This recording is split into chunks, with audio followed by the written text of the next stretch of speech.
Okay, I'm Hal Wright, and I'm a retired certified financial planner, one of the very few in this state that primarily work with families that had someone with a disability. And I'm also the parent of a 31-year-old daughter with Down syndrome who lives independently in her own apartment, something I hope we have a little bit of time to talk about later tonight. So I worked for Martin Marietta Lockheed Martin back in the 1980s, 90s, early part of this millennia.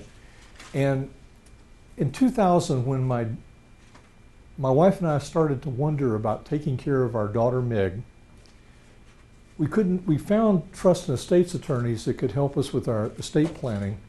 We could not find a financial planner that could help us plan for our daughter's future. And why? Because what do you want to know if you're the parent trying to take care of your daughter? Well, how much money am I going to need to set aside for her well-being? And no one can answer that question. So one day in 2004, I was reading an article in the Wall Street Journal, and it was about that there is a scarcity of financial planners in the country that work with special needs children. And the light bulb went on, and I thought, oh my gosh, this is so obvious. So I walked in to the office out there at the plant, and I quit to start a practice on financial planning, working almost exclusively with families that had someone with a disability. In 2012, became fairly known as an expert in the subject. 2012, I was offered a book contract by Jessica Kingsley, a prominent publisher in the world of autism and Asperger's, and found that writing a book's a full-time project. And so I wound up closing my practice because I was approaching 65. And the book was published in June of 2013. And it's really a handbook for both professionals and families on how to do comprehensive special needs planning. I still do consulting with families to help them develop a life plan, and particularly to help them develop an estimate of lifetime support so if they know that plan is affordable. If they know how to take care of their child and what that's going to cost, they can go to a certified financial planner, and that individual can build a financial plan for the family around it. So, with that as the background for who I am, the presentation I'm going to do tonight actually wasn't the one I wanted to do. But Mac asked me to do this one, so I said yes. But the one I wanted to do, and I hope we have a little bit of time to talk about it tonight, is independent living for an adult with Down syndrome. Sir, I haven't met you. I know Penny, I know Diane, but Peter? I'm Cindy. Cindy? And how old is your child? Because I know theirs. And 21. Lives with you or independently? Okay. Okay. Then part of this tonight is going to be hopefully of use to you. Gilby, people on the online can submit questions to you and Marianne. Okay, so. And I'll try and flag you when it comes in. So before I get started, one question for those in the room and those on the online. Is there a topic or a question you wanted me to address tonight? Peter, Cindy, anything particular? Well, the topic of the independent living is interesting to us, so okay. If there's time to address that, that would be nice. Penny and Diane? No, I don't have any questions. Okay. Probably up to you. All right, yeah. And stop me anytime during the presentation because this is a very complex subject. It's one of the more sophisticated domains in financial planning. And so there's a lot of questions, particularly government services, private pay resources, things like that. So go ahead, Diane. My question would be, yes, how much money? How much money? Right. Okay. That I'm going to talk about, but not in great depth, because I do 3 standard presentations for families. One's on comprehensive special needs planning, one's on special needs financial planning, and one is creating a supported independent option. So this is the lawyer chart. They hope you read it. So when people ask my wife and I what we want for Meg, we tell them we want her to have friends, a job, and a home. We want her to be happy, and we want her to have the life that she wants for herself. And we want her to be safe and cared for when we're not here. That's what special needs planning is all about. So when I started to figure out how could you design the system of lifetime support to take care of people like my daughter, first of all, within the financial planning business, there's really not much of a body of knowledge on this subject, so I had to kind of create it myself. And I came up with an architecture that says special needs planning, comprehensive planning, has 4 elements: life planning, resource planning, financial planning, and legal planning. Life planning is friends, job, home, taking care of the special needs, what I alluded to on the previous chart. Resource planning is the resources you will need to make the life plan happen. So if, for example, if one of the goals is employment, one of the things to address in resource planning is what kind of education, job coaching, vocational skills training will we need to do to create a possibility for employment. So resource planning, as I define it, is not money, but it determines the money. It determines financial planning. By the way, resources come in 2 flavors: public assistance to the extent the person is eligible, and private pay to the extent the family can afford. And I'll talk both later. Financial planning is about maintaining eligibility for government benefits while while providing appropriate financial support, and also the strategy to fund a special needs trust. And we'll talk about that later. Now, I know Chris Brock probably talked about it, but I'm going to talk about it in a little bit of different sense too. Legal planning is about protection, your child's protection, and making sure your wishes are carried out when you're gone. So this is how I define special needs planning and how I do it professionally. This little arrow, whoops, wrong. This little arrow here, where is, for some reason, it shows on the wall, but it doesn't show on the LED. Anyway, I'll point. This little arrow means that for estimating lifetime support, you need to understand what needs to be paid for, and we'll talk about that later. Fundamental planning principles. First of all, focus on the person's capabilities, not the disability. This is one of the flaws of planning for so many years, because if you focus only on the disability, all you're doing is taking care of the basic minimum needs of life. And our children deserve something better. They deserve an appropriate place in the community. They deserve a life that they can enjoy. They deserve the life that they want. And so by focusing on the child's capabilities and what they want, that's how you create the best possible life for one of our young adults. Plan across your child's entire lifetime. Something that's not known, and I don't think it's actuarially determined, but I think it's pretty sure it's true because of the studies I've seen.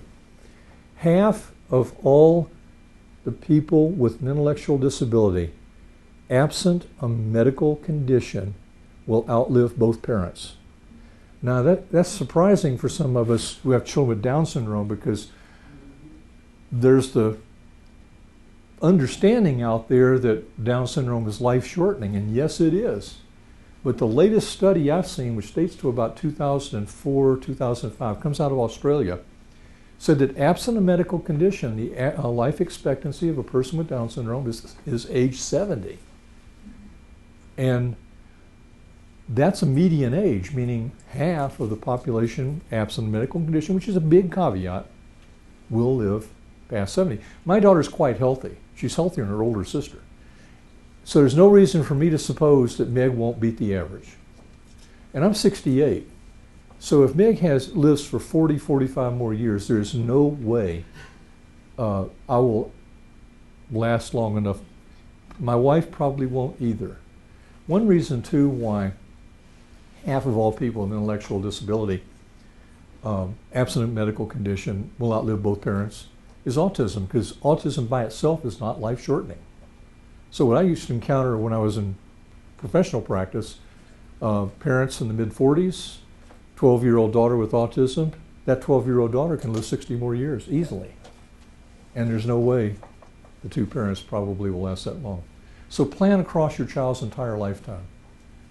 Also, you need to understand that government policy is to take care of only the life-sustaining needs of an individual and to support that person at the poverty line or below. And I'll put some numbers on this later. Retirement and estate planning for parents is essential. Estate planning is obvious because you've got to take account of the fact your child may outlive you. Retirement planning is a little more subtle. And that's because for many people, whatever they've saved and set aside for their retirement, when they retire, is as good as it's going to get, absent, of course, growth in investments. But when the income drops as one goes into retirement, that's probably going to limit the future financial planning that can be done for the child. And so that's why it's important to start at an early age and think about the retirement years as well. And the last thing, and this applies especially to the families of younger children, have a contingency plan for the death or disability of either or both parents. So these are the absolute essentials in special needs planning. So are you talking like a will or? Yes. In fact, if I've done 2 presentations here recently for RMDSA support groups, one in Thornton, one in Thornton and Aurora. And most of those families have real little ones, preschoolers. And I tell them that you need to have your wills, a trust, any other estate planning documents such as power of attorney. You need to make sure you have adequate life insurance if something happens to you now. Is there something for the child? But most of the heavy lifting for special needs planning probably doesn't start until the child's in middle school. And one reason for that is when the child's 2 or 3, we don't have a good picture of their capabilities, possibly their medical issues, because our children, by the way, are prone to blood cancers, leukemia, and it usually shows up when the child's 4 to 6. So things happen, and with a child that's 1 or 2, you may not know how the future will unfold, but by the time the child gets to be 10 or 12, you probably have a good idea of how social they are, how verbal they are. And verbal skills, by the way, is huge. We'll talk about that if we have some time for talk about independence. But yes, I've always believed when I did planning to do age-appropriate planning. There's things you take care of when your child's preschool. There's things you take care of when the child's high school. And there's things you take care of when the child's aged out of school. And I don't want to go into the depth of it, but this is the important one for when the child is like preschool, elementary school, middle school. Make sure if something goes wrong in that family, that child will be okay to the extent that it's possible. Elements of life planning. It starts with a circle of supports. And this is because Meg has a circle of supports now, but that circle largely is my wife and I, her sister, and a few good friends.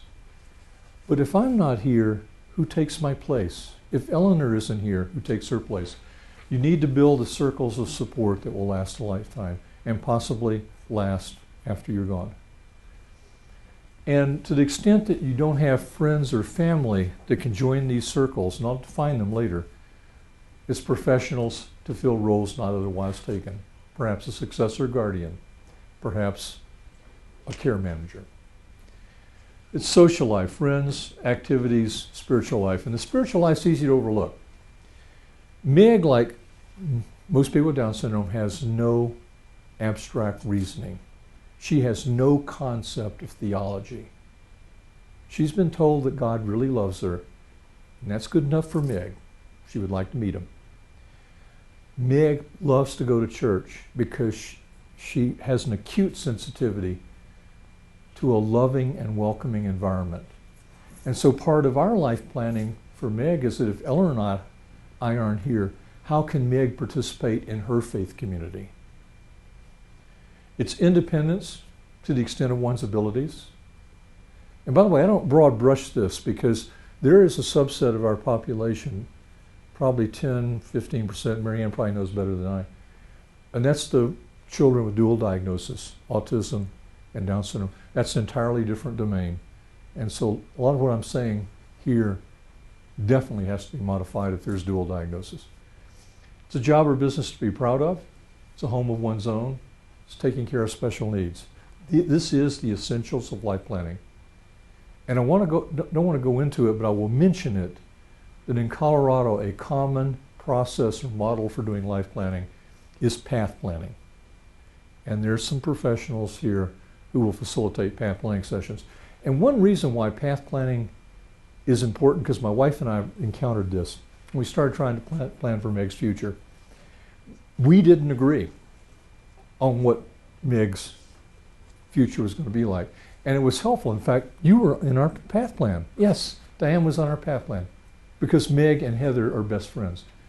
It was helpful to have other parents and other people say, Hal, I think you're being awfully naive in this. Or look at Eleanor and say, Mom, I think you underestimate your child. Path planning is an excellent way to bring multiple people to the table to plan for your child's future, and also can be an excellent way of starting to build a set of circles of support. Okay, life skills. I'm going to kind of segue out of this for a minute. And it's a rant I have, and I promise not to get too overboard. Nobody told my wife and I that Meg was capable of living independently. Through all the years in school, all the years that we were part of RMDSA, and I served this organization for 15 years on its board of directors, nobody at RMDSA told us our daughter could live independently. Nobody in the schools, the special ed teachers, the psychologists, nobody at the ARC. What happened was, when Meg saw her brother and sister move out on their own, her question was, why not me? And she made life a little obnoxious for us in our home to make it very clear to us that she didn't want to live there. And what helped us make that big leap was, I know personally 9 or 10 individuals with Down syndrome here in Denver that live in supported independence.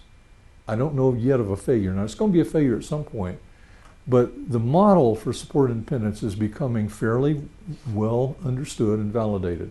I mean, we're talking Michelle Oliver, we're talking Danny Frederick, Michael Waters, Eric Johnson, Connor Kunze, Peter Naffa, Meg, Faith Vadrine, Jonathan Dorwart, and someone really special, Karen Pollock. Karen Pollock was born in 1958. Her mother, Mary Pollock, was told to put your child in an institution. She'll never be able to be functional. And Mary Pollock refused to listen to him. And she took that child home and raised Karen. And when Karen became an adult, they created a supported living option for Karen when that child was in their 20s. Karen Pollock has lived in the community for over 30 years. Now Karen's starting to show the cognitive decline of age, and it's going to end here someday. But Mary Pollock is one of my heroes. And if we ever get a Down Syndrome Hall of Fame, Mary Pollock and Karen Pollock should be on that wall. So it does work.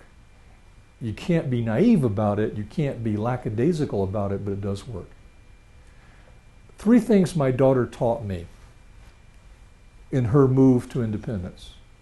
One was the desire for independence is stronger than I thought it was. The second thing was, and this was significant, Meg, I found that I had underestimated Meg's cognitive ability because I made the mistake of assuming that since Meg is not very verbal, that somehow that equated to her cognitive skills. I made the mistake that her expressive skills reflected her ability to think and make decisions. And I found that Meg can make decisions, she understands her world a lot better than I thought she did. Moreover, because she has shown the capability to learn new things and the initiative to want to learn new things, it turns out the cost of lifetime support is less than I dreamed of by probably about 35%. And then the third and last thing that Meg taught me, and this was really stupid on my part, and that is an adult with Down syndrome doesn't stop learning. Somehow there was this feeling that, okay, they age out of school at age 21 and that's the end of it. No, it's not. Meg is continuing to try to learn new things. Sure, it's hard. I tell a story that everybody I think has heard the Emily Pearl Kingsley acceptance speech, my journey to Holland. My wife and I, back in the 1970s, went to France because the woman that introduced us lived in Paris at the time. And because we were raised in Louisiana, we actually had 12 years of schooling in French. And so we could both read French, but in Louisiana you never hear French pronounced or spoken correctly. It's an orally ambiguous language which you interpret in context. So when we got to France, we found everything was hard. We found we could do the basics of renting a hotel room, ordering a meal, getting directions on the street, but we couldn't have conversations with people, normal conversations about things that we liked or things we believed or events of the day or philosophy or religion or whatever.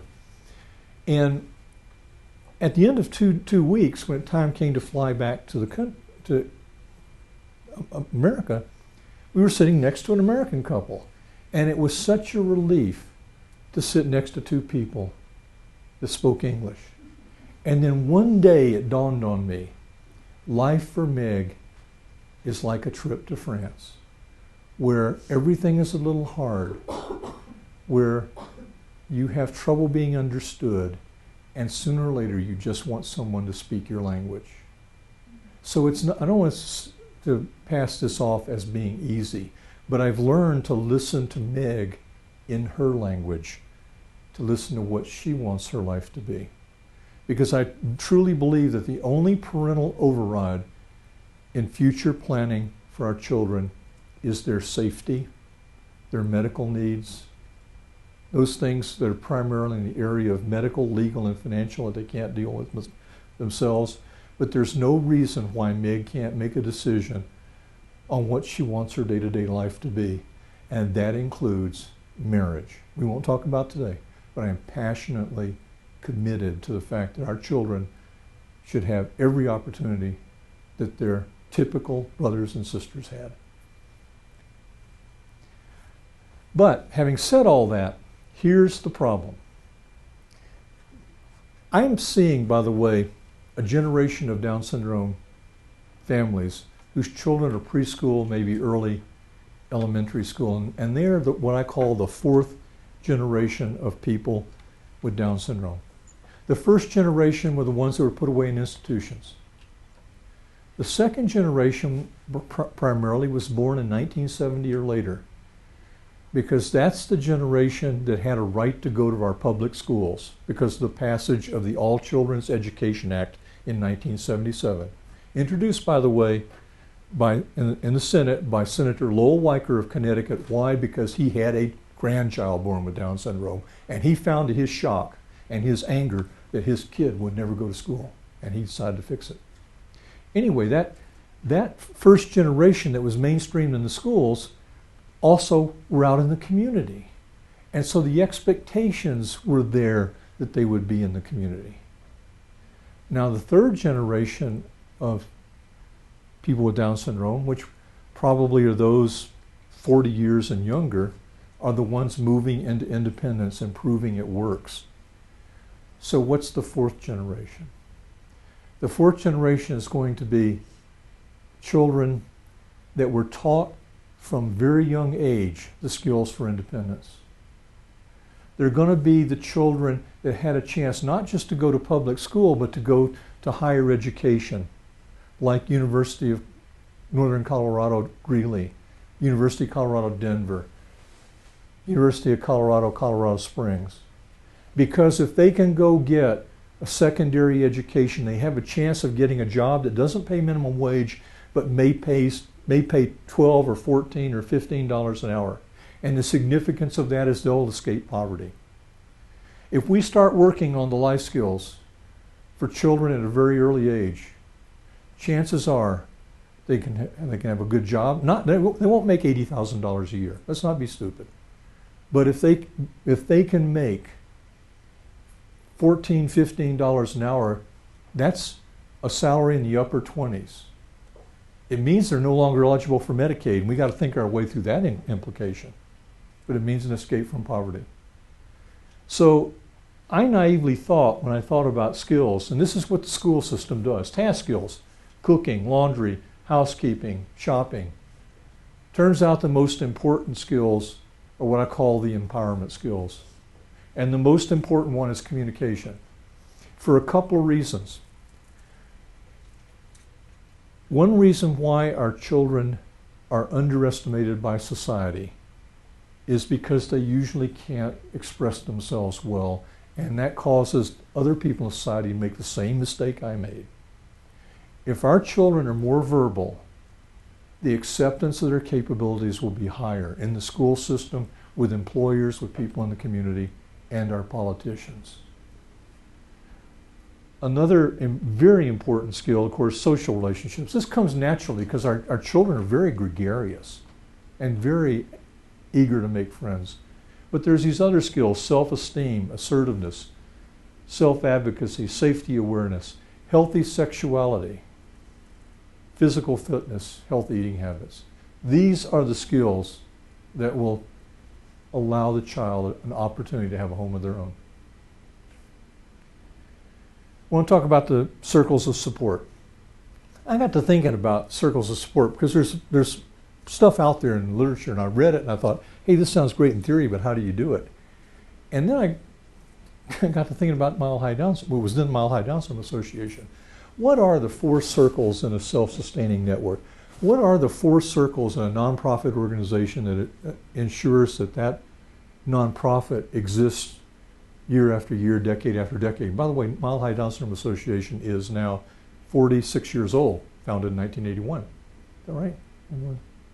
36. First of all, there's a leadership circle responsible for developing and sustaining the life plan. This is going to be probably the parents, siblings, members of the family. Second is going to be key people involved in care and support. So who would that be in Meg's circle of support? Her roommate. People on an as-needed basis. Who would that be? Meg's doctor, Meg's dentist, Meg's optometrist. But also, for this to be self-sustaining, you need successors to take the place of someone in the leadership circle. Someone to take care of mom when take over mom's responsibilities when she dies. So when I was thinking about the Rocky Mountain or Mile High Down Syndrome Association, I was thinking, oh yeah, the executive director, the key program managers, support people, office manager perhaps. People as needed might be volunteers an organization brings in to maintain the website, or volunteer coordinators or whatever. But any good, sustainable organization, be it commercial or be it nonprofit, needs to have some plan for what happens if somebody in the leadership circle, like an executive director, has to be replaced. So as I'm thinking about how organizations like RMDSA sustain themselves over a 3.5 decade period, I'm thinking, gosh, the same principles applies to life planning for a child. So you've got to invite people to join the circles, immediate and extended family, friends, and also professionals to take for roles not otherwise filled. What might this be? Well, frequently when I speak, the question is going to come up. I don't have any family here in Denver to take over for me when I die. By the way, it's a real problem with single moms. And so what do I turn to? Well, you can hire a successor guardian if you got the money. But this defines where you go look for people, but the important roles in the life plan is going to be a successor guardian or advocate, a care planner or a care manager, a caregiver or companion, and probably a money manager, which could be the trustee of a special needs trust. These are going to be the key roles. And so what you're going to want, and by the way, you'll find a ton of stories, and I always get diverted off. But when it comes to funding a special needs trust, it dawned on me, I don't want to wait until I die. By the way, there's some real good reasons for not doing that. I want to start funding the trust now, and I want to hire somebody as a co-trustee. Why? Because I want to know it works. I want to dry run all this and make sure it works. And if there's something that needs to be fixed, I can fix it while I'm here. So if I don't think this trust officer is going to do a good job, I can fire that trust officer and get someone else. And by the way, I have a revocable trust, so I can do that. Now, that goes into legal stuff that hopefully got covered in the previous 3 sessions. The other really important thing in life planning is a letter of intent. And it's guidance for those who will come after you. So what do you put in a letter of intent? Well, it's what you want people to know about your child. It's key people in your child's life.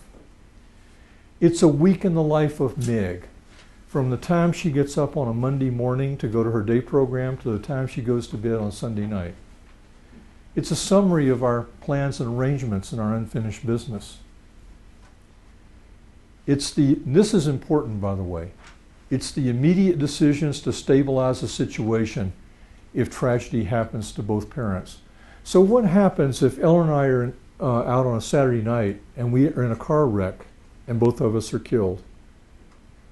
So who knows that there's a special needs child at 2449 South Colorado Boulevard who has 2 parents who will never come home? What needs to be done? It's the decisions in that initial week or 10 days that needs to be done to stabilize the situation. And that overlaps into the table of people to contact by phone or email to intervene for the child and to make sure that the network that you set up doesn't fall apart.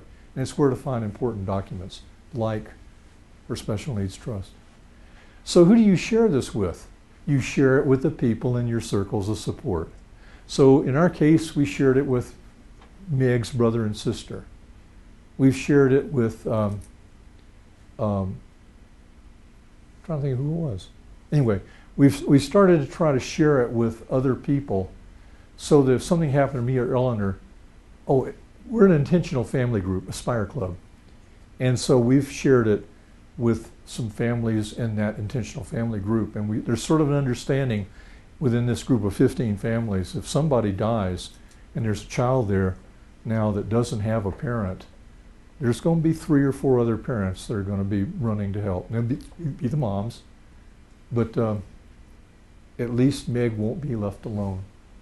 Because what's the biggest fear that we have as parents? That someday our child will be left alone.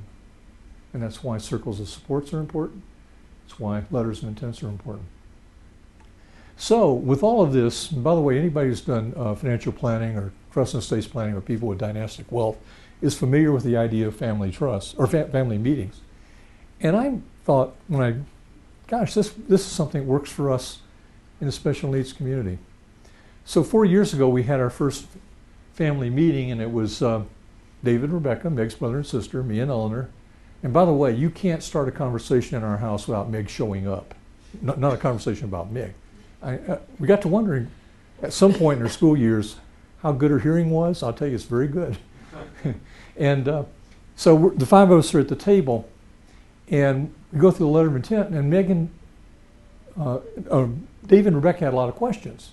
Well, that told me and Eleanor things that we needed to add to the letter of intent. And in retrospect, the first letter of intent wasn't that good. Second year, we'd answered most of their questions. Third year, I got to worrying about a couple of ghosts. One of the ghosts was with David and Rebecca. By the way, Rebecca's going to be Meg's successor guardian because she lives here in Denver. What if they were worried that Meg would be a burden for them? Because they have their own lives. And so we walked them through the arrangements we made for Meg's future so that Rebecca knew that we wanted her to watch out for her sister's well-being, but she didn't have to be a day-to-day parent. What we really wanted her to do is if something wasn't working, like Meg's roommate wasn't, perhaps there when we needed her, get a new roommate, that kind of thing. So the next year, I got to thinking about a different ghost. Does Rebecca and David wonder if all of Mom and Dad's wealth is going to go to take care of their sister and there's nothing left for them. And for the first time, I was willing to share with my older son and daughter our family net worth and what their inheritance would be if Mom and I died. This can be a powerful conversation. It can be a painful conversation when there's not enough money to go around. But I do believe to have a viable, ongoing, sustainable circle of support, you need to communicate with those that will come after you, and you need to answer all of the questions. Okay, we'll shift to resource planning now. We'll talk about government programs, and here's where I'm going to talk about a concern that's becoming huge. There's two types of federal programs. There's the entitlement programs, and there's the programs for those who live in poverty. Entitlement programs, you're entitled to benefits because either you or your parent paid Social Security taxes. And by the way, para is a different area, and para in a lot of ways is like Social Security, in a lot of ways it is not. So if you're a government employee and you've been in the para system all of your career, you're going to need to talk to somebody who understands that system and how it works in terms of a safety net for your child. But if it's Social Security and Medicare, those are going to be the two federal entitlement programs. So there's three types of Social Security benefits. There's retirement benefits, there's Social Security disability, and there's dependent and survivor. So I get retirement. Meg gets a Social Security check on my work record because I'm drawing Social Security now. When I figured out that it drew a pretty good check for Meg. And so she gets a Social Security disability check as an adult, disabled, dependent child. And the key thing about that is after receiving 24 months of SSDI, the person becomes eligible for Medicare. And that's huge because there's only 3 exceptions to Medicare at 65. Lou Gehrig's disease, amyotrophic lateral sclerosis, and end-stage renal disease, kidney failure, or you've drawn SSDI for 24 months. If you're a Social Security eligible parent and your child is, let's say 10 years old, and you die, that child can get a survivor check, and when they become 18, they get shifted to SSDI. And if you are disabled, your child can get a dependent check, and when they turn 18, they get SSDI. Why? That little sidestep is to trigger this 24-month clock. Financial need programs, 2, SSI and Medicaid. And I don't have to get into this labyrinth too completely, but there's 2 key things to understand here. One is, how is financial need determined? In both areas, SSI and Medicaid, the person cannot have more than $2,000 of financial assets. Cannot have more than $2,000 in the bank, in their pocket, or anything they can cash in like a gift card. $2,000. So most of special needs planning, especially the financial planning, is how do we keep a person below $2,000. The other thing is income. Medicaid in this state, the maximum income you could have and be Medicaid eligible is about $2,200 a month. Not a problem for my daughter who works part-time at minimum wage. But SSI is a different animal, a little more complicated. SSI starts as a benefit of $737 a month, and it's decreased for any other income. So it can be driven to 0. In terms of Medicaid, the state, for its Medicaid waiver programs, its home and community-based services programs, uses the Medicaid eligibility criteria. Now here's the threat to our children. I've been asked this question over the years, and I always kind of sloughed it off, and that is, what happens if government benefits get cut? It was theoretical until last year. And we're looking at a variety of cuts. First of all, we're looking at the fact that they're going to probably cut Medicaid per capita in state level by probably something over 20%. Now that won't affect Meg in terms of health care because she's Medicare eligible now. But this is a threat for some people in our population. But what's really a threat when they do that, we're going to see cuts to the Medicaid waiver programs, and it could be as much as 20%. So if you're receiving, I'm not sure what in the world is going to happen with somebody who's on comp, but I'm anticipating I'm going to lose $2,000 or $3,000 in equivalent services for MIG sometime probably in 2019. But the other one that's coming is here. Social Security disability is despised by the conservative ideologues because their myth is that everybody on Social Security disability is a freeloader. And we're going to see this probably cut 15 or 20%. So it's going to cut MEG's Social Security benefit. And I'm going to have to somehow pick up the slack because it's not an option to say to MEG, because some mean people in Washington cut Social Security, we're going to have to move you back to our apartment. Not an option. This is serious, folks. You need to understand what's coming down the road. You need to do whatever you can to try to break that train. And sooner or later, we need to derail that train, and the politicians that run it need to get run off the tracks. This is a serious problem for our children. Going back to SSI and Medicaid.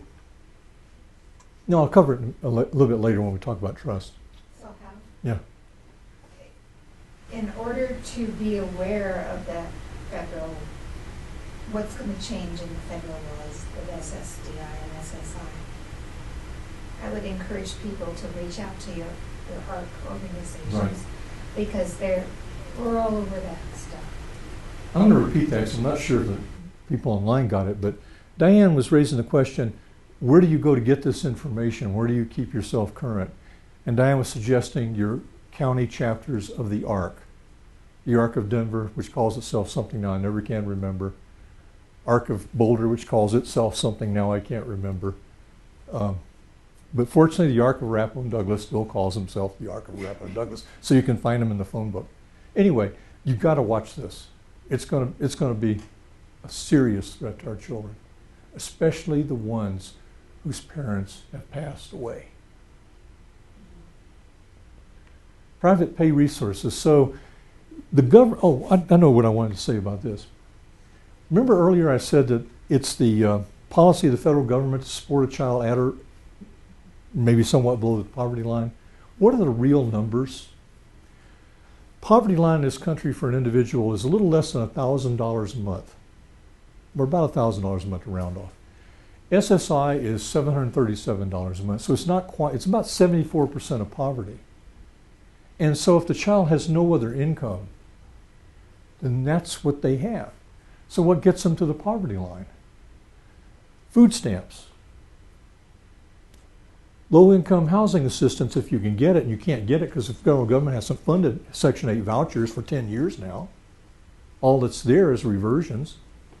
Here comes Jack. And there's low-income energy assistance.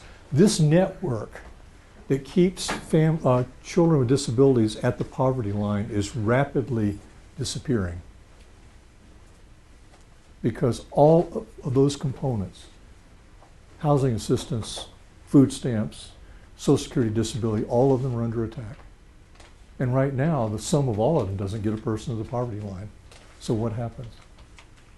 It's going to get really ugly for those people with disabilities who don't have someone else to help out, like parents. Private pay resources.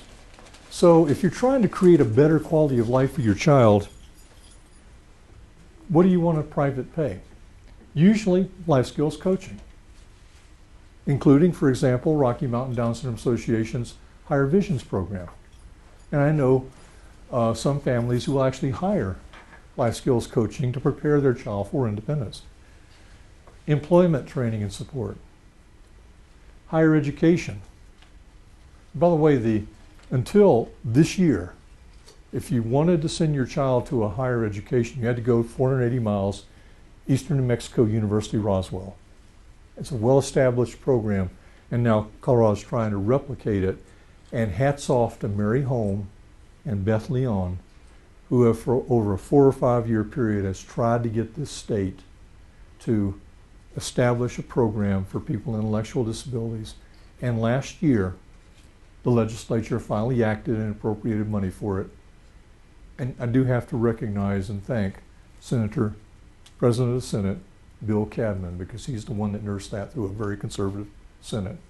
But Mary Holm and Beth Leon deserve some real applause for this.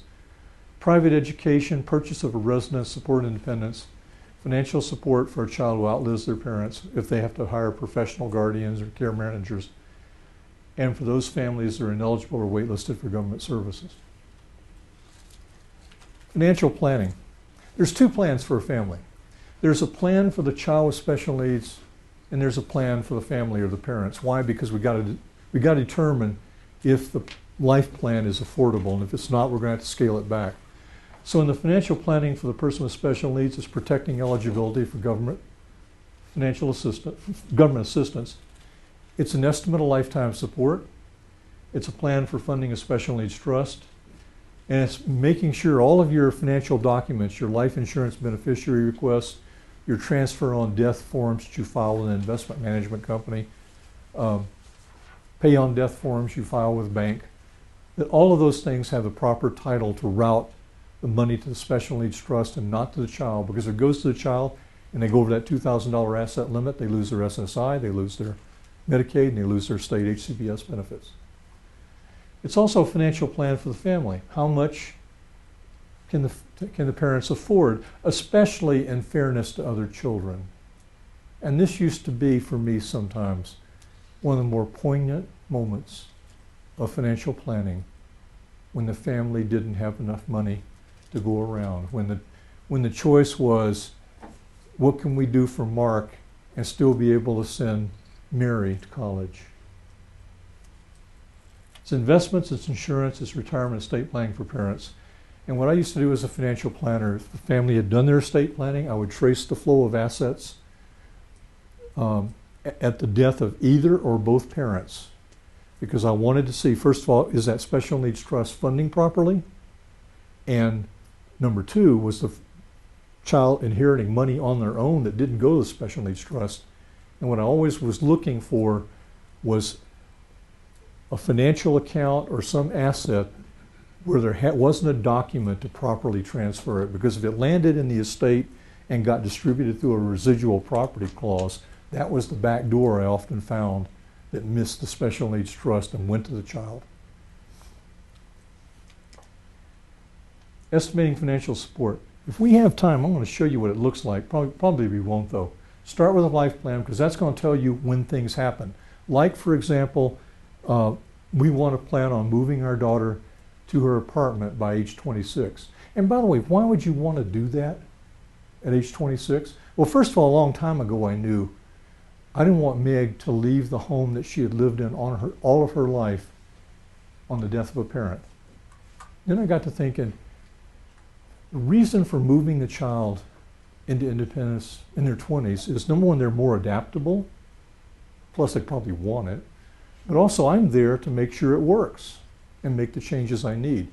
So I don't think it's probably the optimal plan to wait for the child to be 45 and then say, we're going to move you to an apartment or host home or whatever.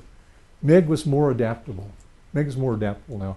And I'm also a little concerned about cognitive decline over the years. She's still learning. She's still taking responsibility. She's still thriving. I want it to happen now. So, resource plan. These are the things you're going to have to pay for. As long as you know the government benefits are there, you can set that aside, but you're really focusing on the private pay. What are we going to need to pay for a family? The apartment, maybe some of her residential support, and we pay $100 a month to Cottonwood for 24/7 emergency response. Maybe it's her social life, it's Adams Camp, it's her participation in a dance program with Peak Athletics, it's her groceries, it's her personal expenses, it's her clothes. All the things that have to be paid for should be estimated. And the cost of private pay less the child's income. Meg does have a job, makes about $3,500, $4,000 a year. The rest of it has to come from family. And if the income and support is not adequate to pay for the life plan has to be scaled back. And it could be, for some people, at some point, the child will lose their independence. Because the thing I've been afraid of is we'll get Meg in a stabilized situation, and then something will happen with me, and then the government cuts will come, and there's no way at that point to deal with it, and Meg loses her independence. Sources of income or support. Child's income, earnings, Social Security benefit, and also it's child support for the child who, of parents who've divorced. When I was in active practice as a financial planner, I had one mother come to me every year going into a divorce with a special needs child. One year it was 3, and one of those parents was a common law marriage. A really tough situation to deal with in our system. Some children may be surviving off of lawsuit damages, for example, a malpractice suit when they were born, they have a lifetime annuity. And it's also income from assets in the child's name. What I used to run into with this one is the grandparents. They set up a UTMA account for their child, and not knowing that that's the child's money, and it's counted by Social Security as the child's money. And one of those UTMA accounts was $100,000. What option do you have then? Well, you can try to spend it down, but probably at that level, you're talking about a first-party special needs trust. Grandparents make the UTMA mistake. Parents make the faulty estate planning mistake. Support from someone else. This is what we want to determine. Expenses. I estimate expenses in 3 categories. Personal. This is the expenses anyone will incur, like an apartment, groceries, fun.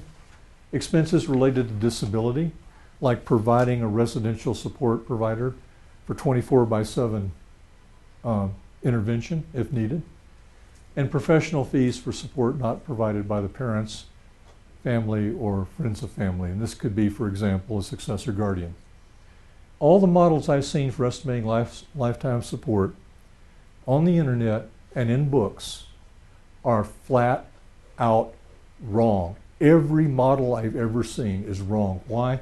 Because all of them ask you to put in the dollars of support you're planning to provide, the number of years that support will last, a factor for inflation, a factor for return on investments of trust assets. So you plug those numbers in, it says, oh, you got to have a trust of $400,000. What's wrong with this picture? First of all, most parents don't know what these numbers are. They may know what they're spending on their child today. They don't, but if that child is 11 years old, that's not what they're going to be spending on the child when that child is 22. Why? Because the expenses necessary to support a person with special needs is going to increase beyond the rate of inflation at the major life transitions. And what are those transitions? Aging out of school, leaving the family home, the death of the first parent, and especially the death of the second. So just plugging in a number that says, oh, I think I'm going to need $1,000 for a month for my child, $12,000 a year, it costs all in $43,000 for my child to live in her own home. And that's a number I never would have estimated 15 years ago. Problem of accuracy. So I've got a model where I'm thinking Meg's can live for 45 more years. And I can't even predict my own budget 3 years from now. So how in the world can you do an estimate over 45 years when you can't control what happens? And what I talk about is there's no such thing as accuracy, but you want the best possible estimate. An estimate based on the life and resource plan. And you want to get provider estimates of the high cost items. And you want to update this periodically when things change, when items of income or expense start or stop, and every 2 or 3 years until a stable adult situation, and maybe after that less frequently. And the most uncertainty and the greatest risk to our children are the reduction in government supports. And there's no way to estimate that. I liken this updating periodically and carrying an estimate to playing a par 60 hole of golf, a 13,000-yard hole.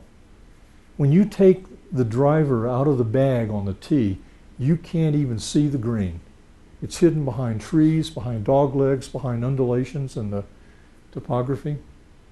All you're trying to do when you take your tee shot is to hit the ball, keep it in the fairway, hit it for a reasonable distance, a good lie for the next shot, and then you keep playing the shots as you go along. And every now and then, a shot will go awry. It'll land in the rough or maybe out of bounds, in which case you've got to recover as best you can. What is the green? The green is having a sustainable life plan, which includes the circles of support to sustain that plan. What's the ball in the cup? It's when the resources are there to execute it and support it. The estate planning you do. But bear in mind, as you play this par 60 hole of golf, you may not be the one who putts out. Legal planning, it's estate planning. It's making sure that those you love or care about, that your legacy passes to them in the form you want, when you want, as you want. So it's not just your special needs child, it's your other children. Or it may be, for some people, a brother or a sister. A brother or sister, perhaps, with a disability themselves. Maybe an aging parent. The legal documents, the wills, an appointment of an agent with power of attorney, because you need this one, the POA, and I'm sure Chris Brock probably covered it. It's one thing to have the wills for when you die, but what happens if you're still living and you're disabled? That's where a POA comes in.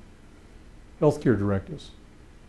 And a special needs trust to protect eligibility for SSI, Medicaid, and state disability services. Affluent families do not need a special needs trust because most of them don't want to have anything to do with Medicaid because of problems of control, reliability, quality, access. They may need a disability trust, which is a different animal, but they won't need a special needs trust. But for most families, middle class families and below, a special needs trust is important because most of us can't afford to go it alone. Guardianship.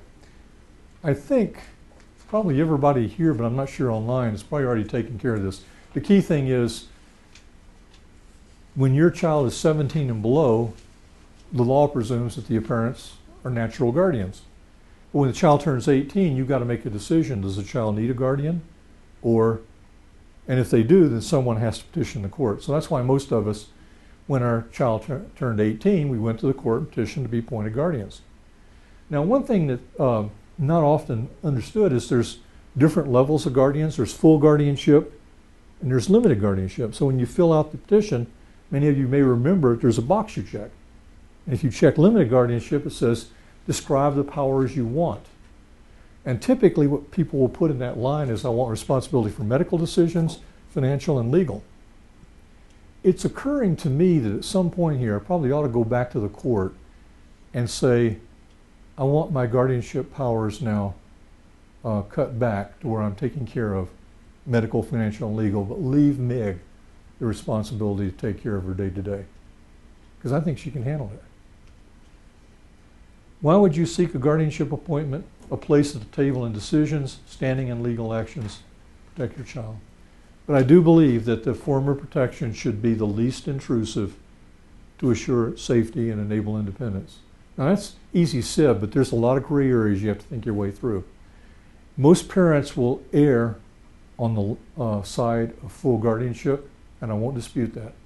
Every time I talk to a national audience, and I got somebody in the audience from the ARC, they always want to stand up and start yelling at me. Parents will always err on the side of safety, and I won't dispute that as a parent.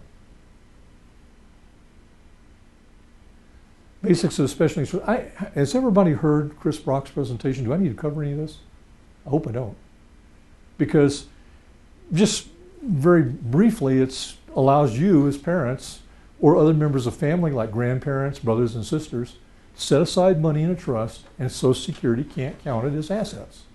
Nor can Medicaid, nor can the state. And consequently, if it's properly drafted, if it conforms to the Social Security Act, you can leave $1 million for your child in your child's trust. Probably the biggest trust I've ever seen. It was $3.4 million. And it was a special needs trust, but it should have been a disability trust. For a family of that level of affluence, they're not trying to protect Medicaid. And the distributions of this trust, close to $100,000 a year, was because they weren't using Medicaid. But basically, It's to allow families to set aside money, which could be life insurance proceeds, it could be incremental funding during life. How is it set up? Usually the easiest thing for most of us, you go down to the bank, you open a bank account. Oh, first of all, you get an attorney to draft the document. And by the way, I believe everybody should have an inter vivos trust, not a testamentary trust, because testamentary trust doesn't exist while you're alive. I believe in inter vivos trust. Get the lawyer to draft it. What is the name? Inter vivos means while living, Okay. Latin. Right. You know, people in my old environment, Martin Marietta talking acronyms, the lawyers talking Latin. Right. So, you know, so you get your trust document drafted, you sign it, go down to a bank, open a bank account, put $100 or $500 in it, just enough to make sure you don't have any fees, and you've got what's called a shell trust or a pour-over trust. Pour-over because the trust funds from life insurance benefits that are poured over at your death. And most people think that's the best way to fund a trust is life insurance. And from a tax standpoint, it is. Definitely from a tax standpoint. But early on when I was starting in my financial planning business, I had this woman come to me. She was 78 at the time. She had a 38-year-old son with a cognitive impairment. This used to be really common. They didn't know what caused it. They used to say, oh, it was oxygen deprivation at birth. But she had a child that was obviously impaired. And so we go through the 30-minute preliminary consultation. I said, Barbara, what do you want to have happen? And she said, I need to lay it all down. She got into the place with diminished health and stamina, somewhat diminished mental capacity. She couldn't care for her son anymore. Taught me a lesson that life insurance is not the sole way you fund a special needs trust. You've got to think about what happens if you need to start devolving your duties to someone else, perhaps in your 70s or 80s or whatever, for Alzheimer's, stroke, heart attack. So that's a conversation I used to have with families in retirement planning. Is there some age when we ought to plan on a special needs trust being funded, operating, making distributions, and you can start to step back? Most families, by the way, will support their child out of current income and assets for as long as they can. But that as long as they can, for some means when they hit retirement, they no longer can because their income drops, or when they can no longer fulfill the roles of a parent. So, we ran along. I'm in good shape for getting finished in about 10 minutes. There are trust decisions you have to make. 2 are legal decisions that the attorney will help you with. Some are decisions that you may be able to get a financial planner to help you with, including the key question, how much? And then you make the decision of trustees, trust protector, and remainder beneficiaries. Trust funding when? Family circumstances will determine. Consider funding the trust, or at least partially funding it when you're alive. Not wait for your death. And I realize, by the way, there's a lot of hybrid life insurance policies now that allow for accelerated death benefit or borrowing on the policy. But those policies can be difficult to understand. I don't like to use a vehicle like life insurance to satisfy some other need. Life insurance is for life insurance. When you start trying to do these hybrid policies to do a lot of things, I guarantee you it's kind of hard to keep it all straight. Consider the advantages of incremental funding. How much? Here's the one where I can't give you a number. Most people want a number and they hope it's going to be low. But I think you can see trusts that are easily in the 500,000 or $1 million range. You can see trusts that are below 100. What are some of the things that raise the cost of a trust? One is if the child's not eligible for government means-tested benefits, or they're waitlisted. My child's been waitlisted for comprehensive services in this state. She's entered her 14th year, and she will never get comp for as long as I live. She may get it as an emergency placement when my wife and I die. The state wait list for comprehensive services is up to something like 6,500. It grows by about 600 a year. And all the state does is fund emergency placements, transfers from other Medicaid programs, and some limited amount of children aging out of CES. They fund an average of about 140 slots a year. The request grows by about 800. So it's a line that just keeps stretching back, and it's going to get worse when the Medicaid cuts hit.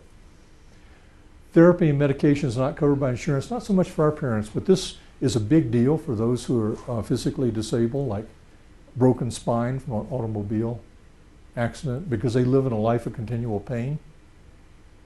And Medicaid doesn't cover alternative medicines like acupuncture. Higher education, sport independence, purchase of a home, professional services. This will drive the number up. What will drive it down? Well, one thing obviously is the family can't afford it.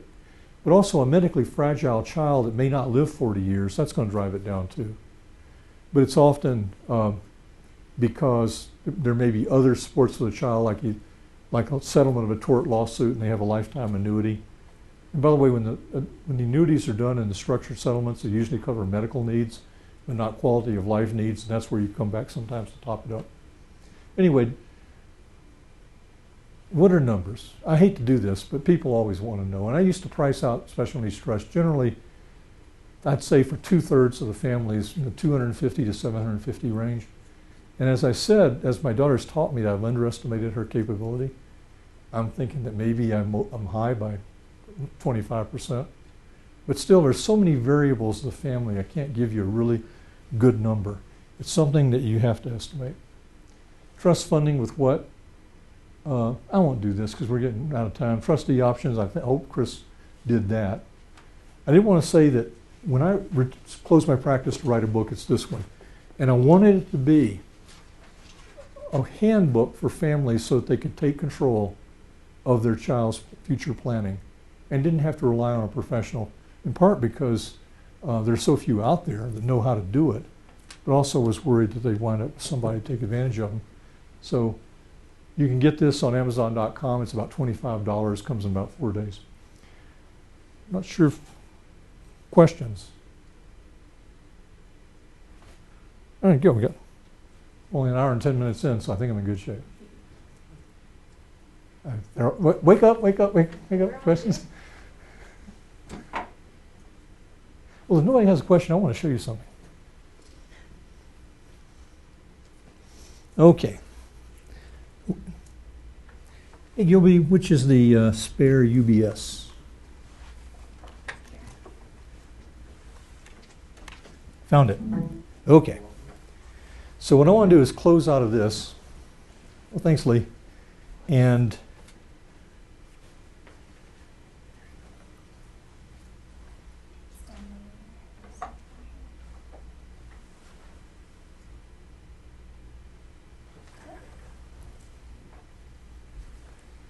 okay, so if you close out that, what's on the USB is a special needs trust.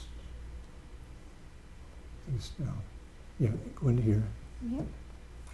And go to, where's the case study? Well, we can get there by do the ICLE one. And open that Excel spreadsheet. Oop, what is that? Oh, that was a different spreadsheet that we were working on. Still thinking of opening that one. Is this thing on the touchscreen, by the way? It doesn't, I'm sorry. Oh, that's okay. I can actually line it up. This probably takes less time, so. Oh, it says it needs a password. Oh, then I do have the wrong one, so let me see if I can, but I do know the password.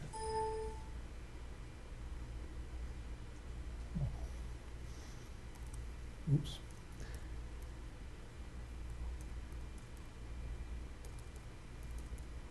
It's probably going, that's what I was afraid of, because I'm an error-prone two-fingered typist.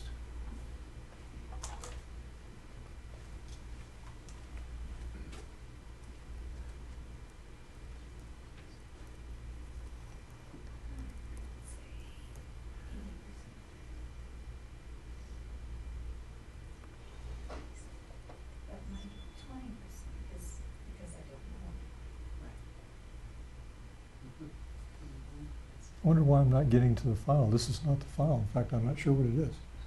That's a project that our Oh, okay. Medicaid was working on. Okay. Right. So I've done that. But then we had somebody else tell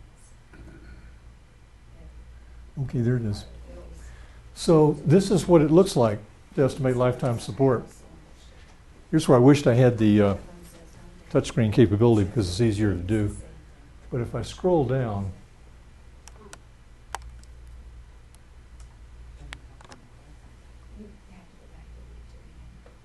you're going to see down at page 2 and 3. Remember I said that I estimate 3 categories of expenses.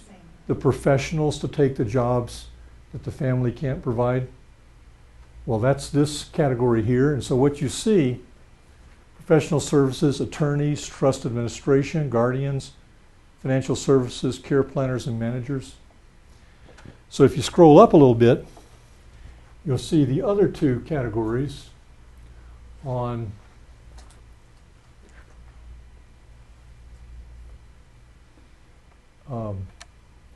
oops. I apologize because I'm not used to using the touchpad. I'm usually a mouse type person. You're going down, you gotta go up. Oops.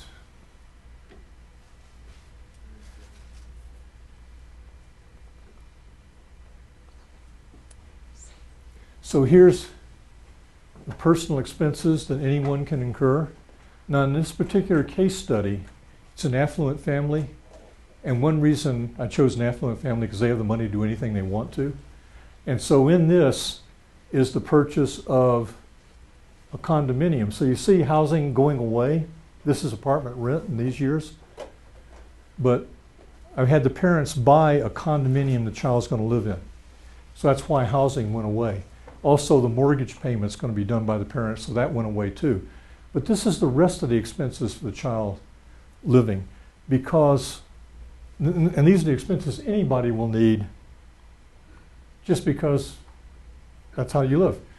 This category is for the things that need to be paid for because the child is disabled. So what's here, for example, is therapy. And I suspect this might be, I'm not sure what it is now. This is the residential service provider, the Cottonwood type person. So then when you come back up to the top page, and by the way, this spreadsheet goes out to 2066.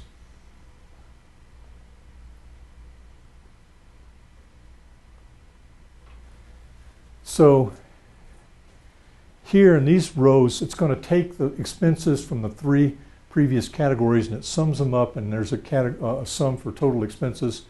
Here's the income.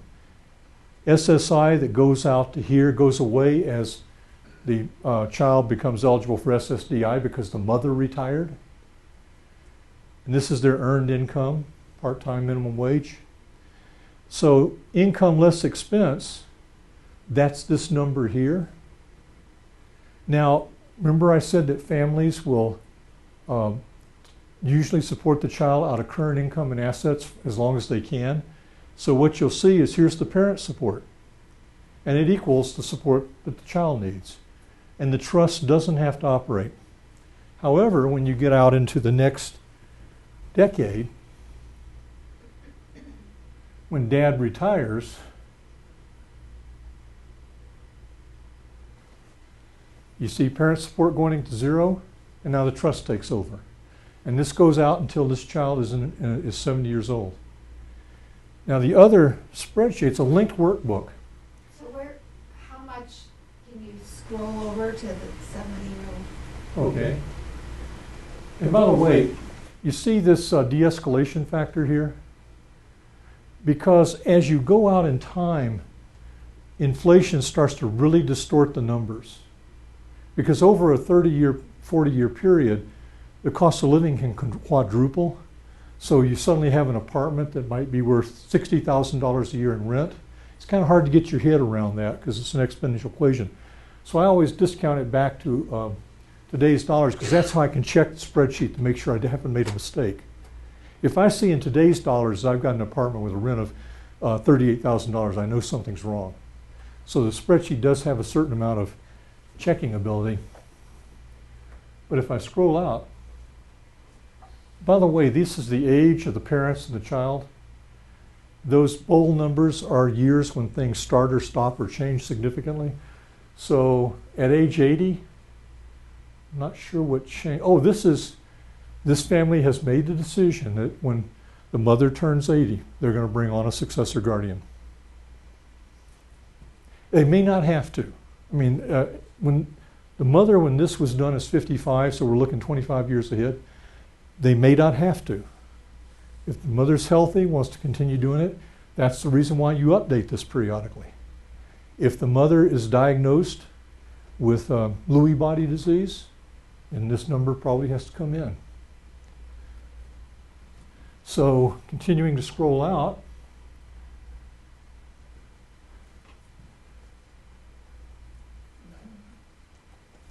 (2046), age 85, dad dies. 2049, Michelle dies. Angel's 53 years old. And at this point, the Special Needs Trust is going to be there for her support. Also, what I have built in this model is that out here in the late 50s, the Angel starts to have cognitive decline due to something Alzheimer's-like. And at that point, she's probably going to, by age 60, going to lose her independence and have to go into a nursing home or a cognitive impairment facility. And here's the thing.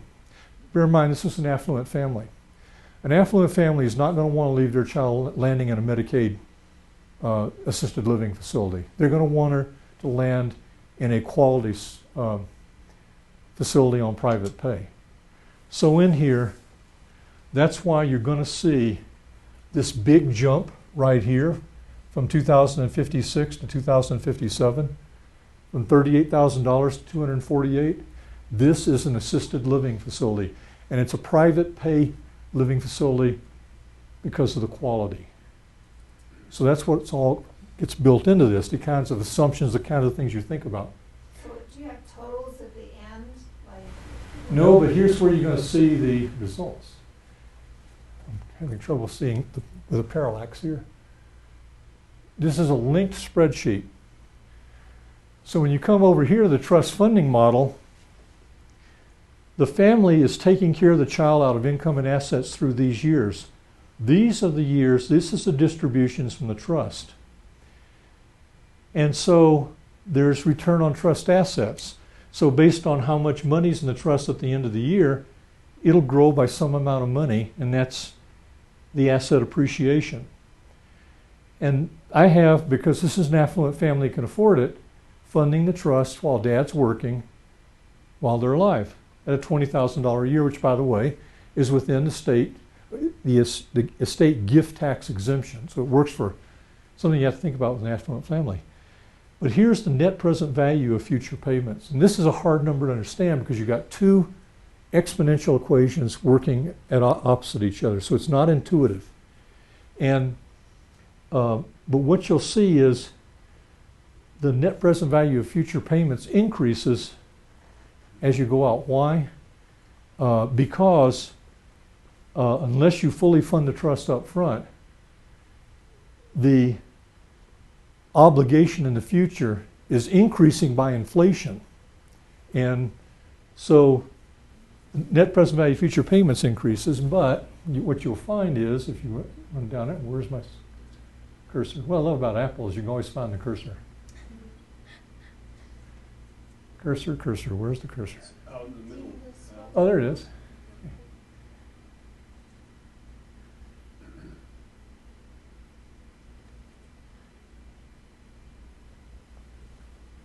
So there comes a year when the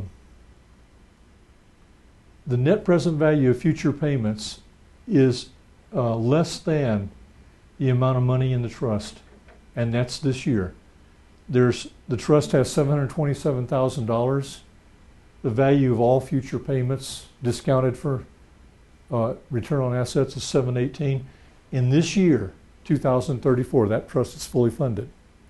In the years before that, that means that the family needs to build into their estate planning a one-time transfer to the trust at death. It could be life insurance. It could be, just simply the transfer from an investment account. It could be from selling the parents' home with some of the proceeds going to the trust.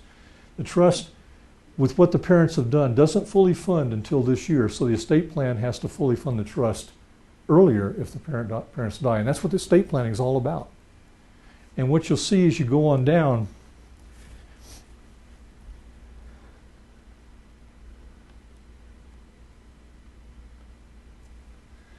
when Angel dies, there's $300,000 left in the trust. But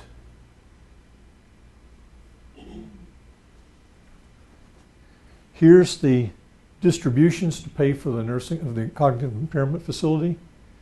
And so at the very end of the day, when they make that last payment in December of the year that Angel dies, that trust still has $95,000 in it. Sounds like a lot of money, but it's not after 40 years of inflation. But I used to look at this number because it tells me the conservatism. I used to talk to families about how many more years would we like to build in conservatism? Would we like an extra 5 years of funding in case a child outlives it or whatever? But that remainder value gives me a measure of how conservative this funding strategy is. Now, one of the things when I built this case study, you get non-intuitive results. And so it turns out you can fully fund this trust with an upfront contribution of about $300,000. And I thought, how in the world can that be, given all I built into here? Supported independence, moving to a private pay nursing facility. How could it be that small? And when it suddenly dawned on me when I looked at the numbers, affluent families, so when Dad dies, or when Dad retires, he retires on a maximum Social Security benefit. Something closer to $34,000 a year. It creates a $17,000 a year benefit for Angel, his daughter. When he dies, she steps up to 75% of his benefit. And moreover, Social Security is indexed to inflation. And the counterintuitive result is the trust funding is down for this family because these parents can draw maximum Social Security. Families that draw $1,200 Social Security are going to find that this life plan prices out at a higher value for trust funding. It's one of those weird rich get richer and poor get poorer kind of phenomena. And it works because this family has max Social Security. If you run these numbers for average Social Security, the trust funding balloons. There are so many moving parts to these two estimates. That's why you get very few financial planners who know how to do it. And that's why you get these models on the internet, plug in 5 numbers, and they'll tell you how much life insurance you have to buy. Other questions? Yes, ma'am. Can you share with us the independent living situation you have for your daughter and how you've yes, I will. how you came to that? I mean, if you don't mind sharing, maybe how much she's paying in rent or what I'll share. What all that is. Because this is all part of other families being able to do it for their child. So the question was, for those online, describe a little bit about Meg's situation and how much it costs. Well, first of all, she lives in a clustered apartment complex. She lives in a complex of 4 buildings, about 250 apartments. In that facility, there's 10 apartments for people with disabilities, 4 of whom are people with Down syndrome. My daughter, Peter Naffa, Eric Johnson, Connor Kunze. Cottonwood Community Alternatives is a state PASA, residential services provider approved by the state. They have an apartment in that complex. And that apartment staffed 24/7. So there's 3 individuals that rotate through that apartment during the course of a week. Francis, Josh, and Andrew. They provide 24/7 emergency response. So if my daughter calls and gets the Cottonwood emergency number, they will alert Josh or whoever's on duty. Meg's locked herself out of her apartment. So that basic $100 a month we pay for. And I'm going to run these to total numbers in a minute. We also, Cottonwood, you can hire them at $30 an hour to do other things like take one of the clients grocery shopping, or to come to the apartment one night a week to teach cooking skills, or to come over and help clean, whatever you want. And it turns out we use almost all of our SLS money for that. Meg receives SLS, will never get comp.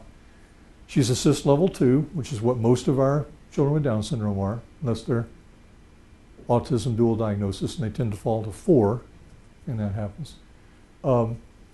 So we maximize the SLS to pay for routine services for Meg. She lives in an apartment, and we chose her to have a roommate, not a caregiver. Charlie, who's a woman, is a retail sales clerk. At Charlie's income, she cannot afford housing here in Denver, which has unbelievable.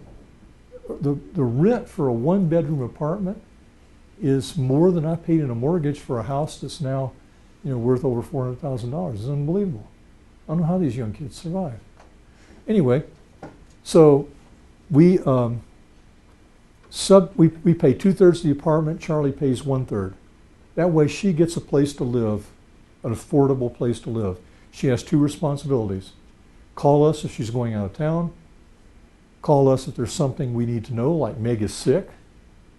And we don't want Charlie to be a caregiver because we want Meg to be independent. So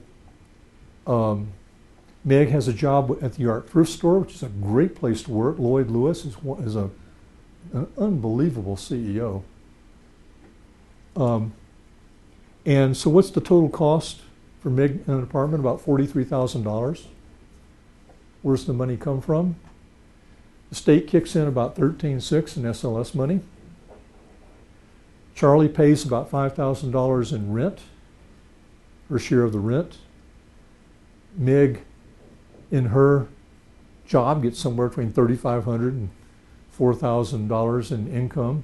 So add it all up, and there's about $23,000 there, I think, if I remember off the top of my head. That means one way or another, Ella and I have to come up with $20,000. And this is where I started to tumble to the importance of Social Security. Financial planners will always tell you, if you're healthy, wait until you're 70 to draw benefits. If you're not healthy, draw at 62. Doesn't work if you have a special needs child. All the actuarial tables don't work. It dawned on me, if I retire, or if I draw Social Security, it pulls Meg onto a check. And when I realized how big that check was, I said, my gosh, this is more affordable than I thought. And now, it's a different scenario if the parents are not retired, or if they can't draw substantial Social Security, like if they only draw $1,000 a year and not $2,400 or $2,500, whatever max is. That's why you got to work the numbers through each individual family, and that's why you get trust funding strategies that can vary all over the map because they're driven by family circumstances. But the 2 key numbers I would say is that cost a total of $43,000 for Meg to live in an apartment, including her supports for being someone with an intellectual impairment. And about half of that has to come from parents or family. The rest of it, a little bit we get from the state, the roommate's rent, Meg's job. For those, I know, by the way, an amazing kid up in Boulder who's 40 years old, who has worked for King Soopers for 20 years, union job, made his way up the seniority scale, not eligible for Medicaid, makes too much money, plus he has a pension, plus he has health insurance. That kid doesn't live in poverty. So you run into all kinds of circumstances. I just have extreme concerns about, I don't know how often these kind of situations become available, but given the real estate situation in the state presently, even if a family of modest means wish to purchase an apartment for their disabled child to live in with a roommate, I don't think they can afford it. That's right. Here in Denver, housing affordability is probably one of the greatest obstacles, and for some families, it's an obstacle that can't be overcome. I have seen, families are Parents are enormously creative. When I used to be in private practice, I used to laugh and say that, all my clients have to teach me how to do this and they have to pay me to do it. But I learned from almost every client that I had. So one client, this is up in Boulder, had a detached garage and created an apartment in the attached garage. And that's where his son lived. So you get all kinds of creative things that parents do. One parent that I met is a real estate broker, lives in Wash Park area, so he does have a fair amount of money, bought a fourplex as a child with autism. By the way, people with Down syndrome usually like roommates because they're very gregarious, not so with people with autism. So the downstairs apartment, one of the apartments is his daughter, her caregiver. The upstairs apartments pay rent that pays the caregiver. There's all kinds of things if you start to get creative. Yes, Mary Ann. There's a question online if you have any recommendations for local financial planners. Yes, I do. And there's very few. And there's, by the way, someday I would like to do a program with RMDSA.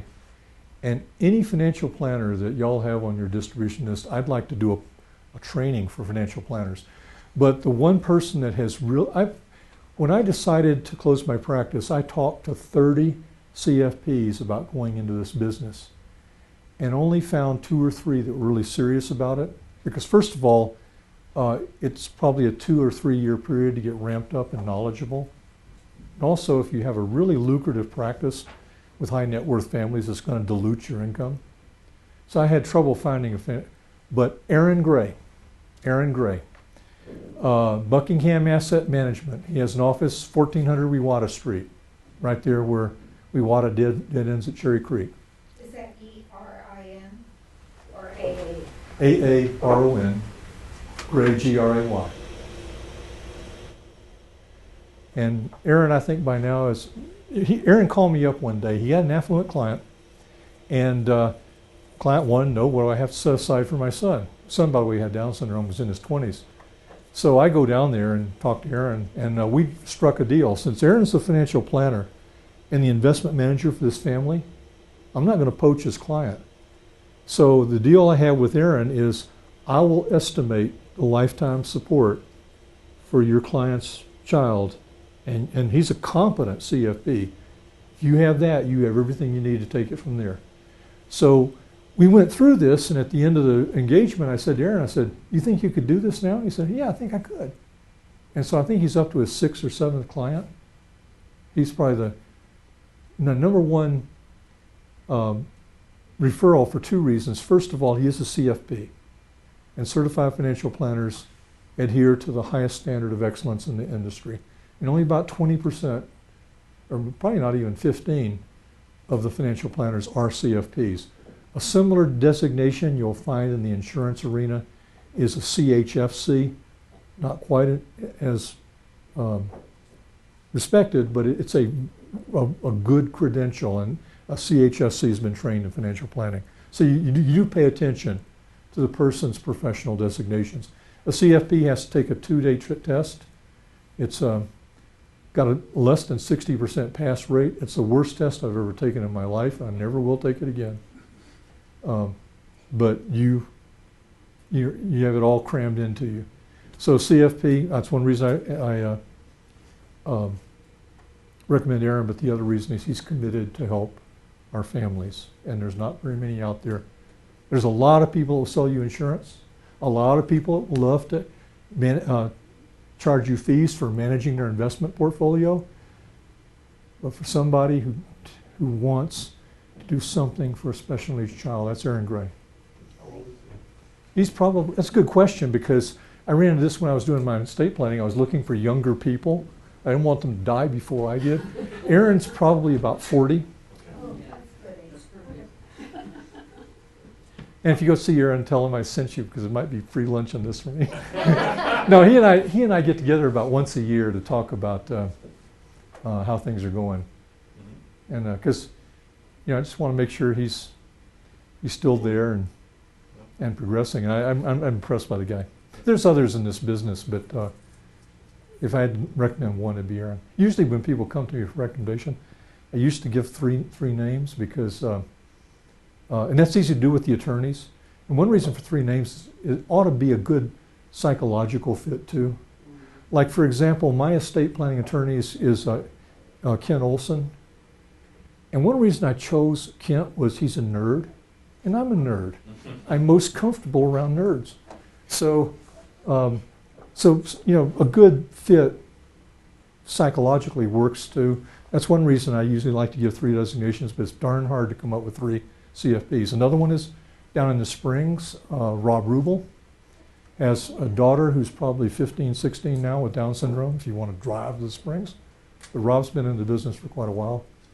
Those are the only 2 CFPs in Colorado I know. I know there's others, I just probably don't know them. So Rob's last name is W-R-U-B-E-L. Yes. He used to be on the Mile High Board. That's how we met. And he was also on Parent Paradise. Yeah. Rob and I had a kind of an agreement. If it was north of Monument Hill, it was mine. If it was south of Monument Hill, it was his. Any other questions online or whatever? Nope, Lee.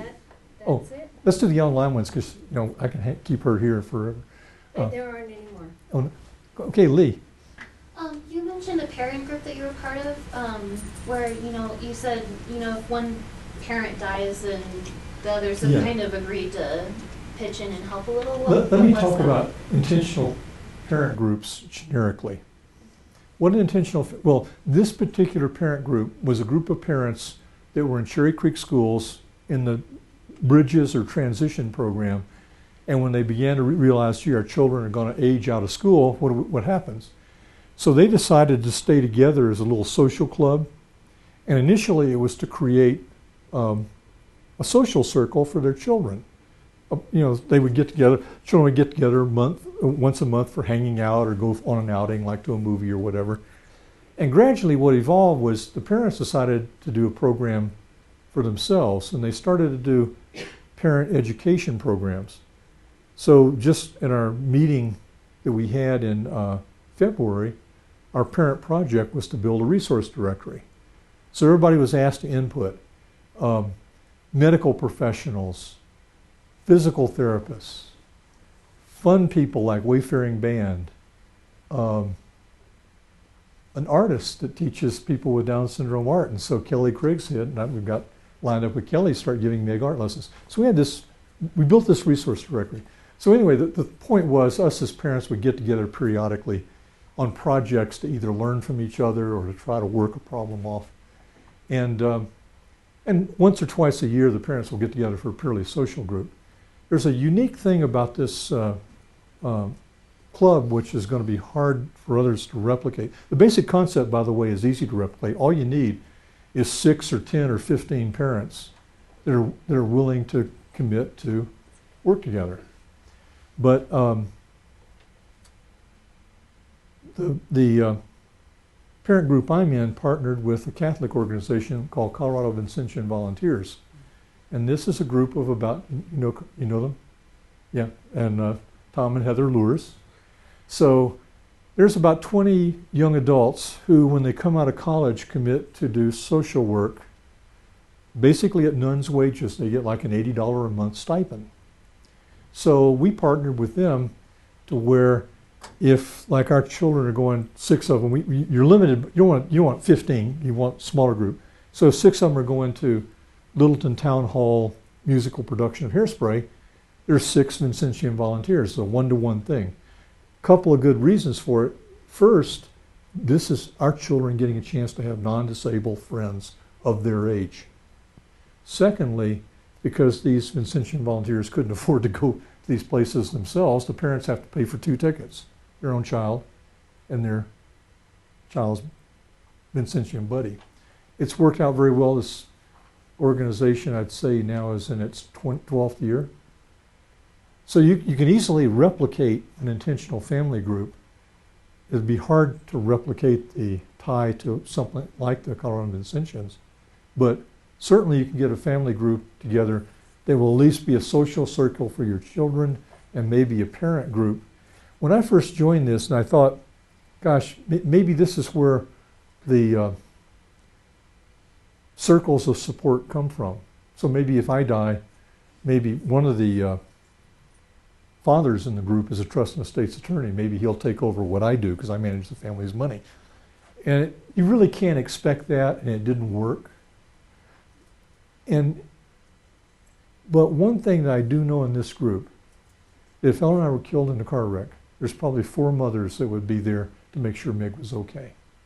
And you can't under-describe how much peace of mind that gives to my wife and I. Marianne? Another one did pop up. Actually, there's 2. For parents of very young children, preschool age, where should we start? That's a good question.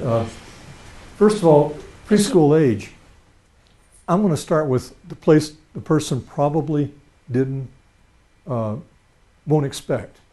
Start teaching the life skills. And Marianne, in all due respects to RMDSA and the staff, and you've heard this rant before, Higher Visions is 32 hours a week, an hour and a half a week, 48 hours a year. When Meg lived with my wife and I, we spent that many waking hours with her a week. And what we haven't done in our community of people is we need to teach the parents to teach their kids the life skills and start at age 3 and work all the way through. And I guarantee you when that child finally reaches 20, there's an opportunity that's been passed for my daughter because I didn't know. But for the younger parents, if you can start working on teaching the life skills, I think the possibilities are hard to imagine. Now, there's a concept in a book called Sexuality by Karen Melberg-Schweier and David Hingsberger. And the book, unfortunately, with the title Sexuality, it's easy to underestimate because the first quarter of the book is about life skills. And on page 70 or so is this thing called parallel talk. And it works like this. So the mother and the son are going to wash the clothes. And the mother says, well, let's do daughter because I'm used to Meg. So Eleanor says to Meg, Meg, we're going to wash the clothes. The first thing we do is we have to separate the colors from the whites, because if we don't, the whites will get all stained. Can you help me separate the colors and the whites? Can you put detergent in this little cup up to this line? If you do that only once, there's no good. If you do it erratically, there probably is no good. But if this is done every week, Meg starts to learn this routine, but more important, it's embedded in the fabric of her life. Now, it's easy for me to say this when you've got a single mom who's just trying to hold down a job and take care of the kid and worry about childcare and everything else. It's easy for me to say. But this is where we need to start, is teaching our kids, teaching the parents to teach their kids life skills. Now, from a financial and legal standpoint, go see an elder law, trust, and estates attorney, get wills. What's the important thing about will? Did Chris Brock cover this? What's the most important thing about the will? Naming a successor guardian for a minor child. Because the courts will almost always follow the parents' wishes unless someone steps in to contest the appointment because the mother's or dad's unfit. Have a successor guardian appointed. By the way, if it's a couple, if I died, Eleanor's the automatic successor guardian. What happens if we die together? It's Meg's sister, Rebecca. It's a special needs trust, unless the family's affluent, in which case they're probably going to want a disability trust, somewhat different animal. Medical directives, powers of attorney, and take a look at life disability insurance. Make sure if something happens to the parents that there's enough money going in that trust to take care of that child. And everybody forgets disability insurance, but if the primary income earner of that family is disabled, how do you cope with the loss of income? And the gap that I used to always encounter in insurance, because there's no way to deal with it. Too many times I would see one of the parents was the income earner and the other was the stay-at-home parent. Oh, it's not always the male earning the money, and you increasingly see stay-at-home men. But you can't get disability insurance on that stay-at-home parent because they're not earning income. Disability insurance is to replace income. There is no income. There's nothing you can do. So the families in that situation, it's really important to plan on what happens to the death of a second parent. So insurance, having your legal documents, and start training the child for independence. And along the way, by the way, I found when Meg was going through school, there wasn't an emphasis on training Meg to be employed. That wasn't the problem. It was independence. What we are going to start wanting now is to train the children to be employed at something higher than minimum wage. And that's usually going to mean higher education. Answer the question? By the way, ask them if I covered it. Great answer. Okay. Anyone else? Yes, Jack. I just wanted to say, in our situation, we got very, very, very lucky. So think about it with your kids. He got a job in high school, and it was 3 bus rides away. And he had a young man that took him and taught him how to make the transfers to those 3 different places to get to work every day. Our son today can go anywhere he wants to go in the city of Denver on a bus or on light rail. And on a bike. And Jonathan bicycles around town. I'm impressed by that. And it's because of that. It wasn't anything we did. It was because of that young man taught him, and so then we continued, just like Hal's saying. He taught him how to do it, and then we continued it. And so now he's totally independent. And a lot of his friends won't get on the bus. Won't get on the bus. There's a book that you should get. It's Mental Health, Adults with Down Syndrome, by Dr. Brian Chickawine, who's a medical doctor, and Dr. Dennis McGuire, who's a doctor of psychology. And Dennis McGuire, I think now is still in the Cernick Institute. So Dennis McGuire was the one that we took our daughter to have her evaluated to see if she was ready for independence. But Dennis is a really neat guy. And you can also maybe want to consult with him on how to teach life skills. Just repetition, repetition, repetition. And you know, I know staff probably wants to go, but I got to tell this story. 15 years ago in 2002 at National Down Syndrome Congress, Dennis McGuire gave a talk, memorable talk, If People with Down Syndrome Rule the World. If people with Down syndrome rule the world, hurry up would not be used in polite society. Instead, everyone would say, take your time. If people with Down syndrome rule the world, every public building would have a room that people could go to de-stress when things got a little bit hard. And he just goes down through all of these things. But one thing Dennis McGuire will tell you, our children have extraordinary memories. And this is often not measured or realized. Visually, they have almost photographic memories. If I take Meg somewhere twice on the same route, she knows that route. She will tell me, oh, Gallop's coming up, turn. Our kids have extraordinary memories, and where that comes into play is when you teach them routines, they will follow it. And it's a case of like building a brick wall. So, you know, for the first thing we wanted to teach Meg in her apartment was doing breakfast and lunch, and now she does her own dinners. Now, admittedly, they're frozen dinners, but, and I can't imagine living on frozen dinners, but the great thing about that is it's portion control. Because almost every this is a downside, and we might as well face the downsides. Every child who's moved independently that I know has gained weight. But then so have I. Can you imagine the 18-year-old Hal Wright with a 28-inch waist who weighed 130 pounds at graduation? We all gain weight.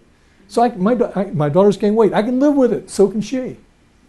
But it's not a perfect world, but it's a good enough world.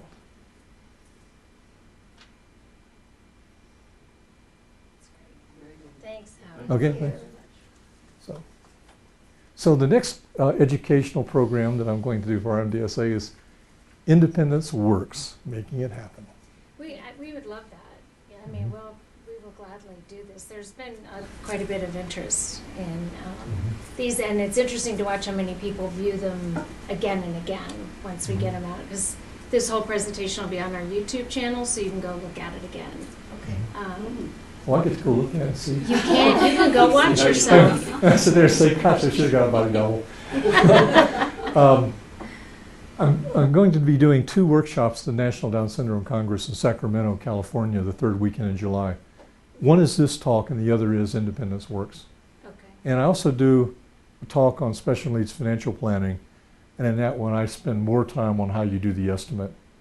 Because unfortunately, I don't think you're going to find a professional, except for a few rare exceptions, that will know how to do it. It's going to be you to go take the spreadsheet to a person and say, can you build me a plan around this? If you have the trust set up and it's funded, can the person draw on it while parents are still alive? Yes, the question is, if you have a trust and it's funded, can the person draw on it while you're still alive? There's 2 answers to this question, two sides of this question. One is, can the parents take money out of it if they want to? And if it's a revocable trust, they can. If it's irrevocable, once money is there, it can only be used for the child's benefit. And so it's a decision your attorney will help you with when you draft the trust. Do you want revocable or irrevocable? I typically say choose revocable unless you're doing it for asset protection purposes or tax purposes, because you want the flexibility of a revocable trust. Now, having said that, some attorney out there is probably disagreeing, and I'm not allowed to practice law, so follow the guidance of your attorney.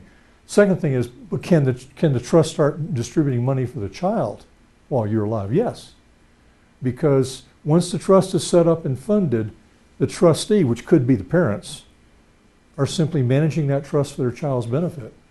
And so at that point, the trust document legally is a contract between the trustee and the beneficiary.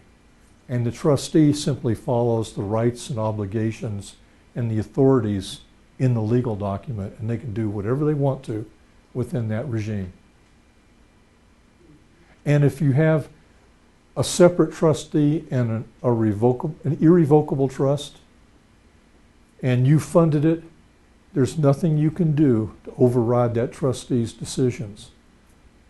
There's one way you can maintain some control of the trust, which I always recommend families, when you have a special needs trust, have a trust protector clause. Because what a trust protector commonly in a special needs trust, the power that they have is to fire a trustee. And so if the trustee of this financial institution is not doing the job, the trust protector ought to be able to fire that trustee and hire another one. And they can do that if the document's properly drafted. And so quite often, if you have a bank or a trust company or a financial institution as a trustee, who would you want as a trust protector? Another family member. Someone who loves that child and is looking out for their interests. When you do a trust protector clause, the power given to that trust, by the way, you can put all kinds of powers in there, but the common one is to be able to change the trustee. And you can either have a clause written at will or for cause. I suggest at will. At will means that you can change the trustee even if they're doing the job, which might be an important power if the family's going to move to another state. Mom gets a lucrative promotion and they move to Minneapolis. At that point, you might want to transfer the trust from Colorado State Bank to an institution in Minneapolis. Think your way through this when you're working with the attorney to draft the trust. Bring up, I would like this, how do I do it? And the attorney ought to be able to do it for you. And can you put money into the trust at any time? Yes, you can put money into the trust at any time. And anybody can do it. And anybody can do it, including, not just family members, but maybe it's a friend of family that doesn't have any other legatees. So anybody can put money into a third-party trust, So except the child. Oh. So if you got a third-party trust and your money, Jack's money, and others have gone into it, and somebody for some reason makes a mistake and leaves $20,000 to Jonathan, that money cannot go in that trust. And if you put it in that trust, it contaminates it such that Social Security can count all of the assets as the beneficiaries, and at that point, he loses all of his Medicaid and state benefits. You can unwind that mistake, because I had one client that did this. Every time her son's account went above $2,000, she skimmed off the excess to the trust. Had done this for 4 or 5 years. And when I found out about it, I thought, oh man. So we wound up calling an attorney. And the first thing that we did was we notified the state's Medicaid administrators, healthcare policy and financing, this woman has made a mistake and we're going to rectify it. Why did we do that? Because if they found out about it first, they can hit her for Medicaid fraud. And the first thing we wanted to do was to get it out of the realm of fraud back into the realm of an honest mistake. Second thing, hire a CPA to go through all the records to back out the appropriate amount of money to essentially clean that trust. But never put the beneficiary's money in that trust, or you have got a problem. And at worst, it can be treated as Medicaid fraud. Seems to me it would be good to start a trust when they're young. I mean, Yeah, you should have a trust when the child's, before age 1, and it will be a pour over trust. It'll have $100 in it, or $500 or whatever, and it's just sitting there to be funded by life insurance if something happens to the parents while they're young.